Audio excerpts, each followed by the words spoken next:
She was a Swiss woman who lived as a Muslim man in colonial Algeria.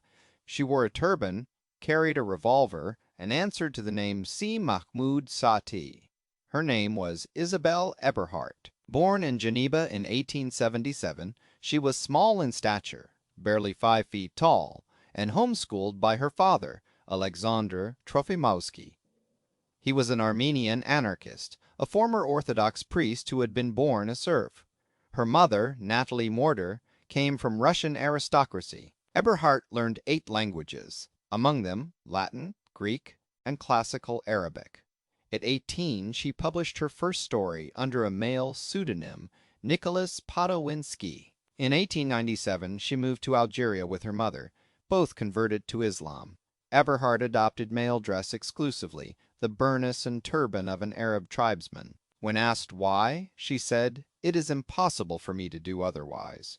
A friend described her as someone who drank more than a legionnaire, smoked more keef than a hashish addict, and made love for the love of making love. She was initiated into the Qadiriya Sufi order. One biographer called her a natural mystic. In January 1901, a man attacked her with a sabre at a Sufi gathering. He said God ordered him to kill her. Eberhardt survived. At his trial, she forgave him. The French ordered her out of Algeria. She returned in disguise, became a journalist for the newspaper Al Akhbar, and began reporting from the Sahara. She married Slimane Eni, an Algerian Spahi. In late 1903, she befriended General Hubert Lyautey and worked as his liaison, likely a spy. Her novel Trimarder, meaning vagabond, was serialized in 1903. On 21 October 1904, a flash flood swept through Ain Sefra.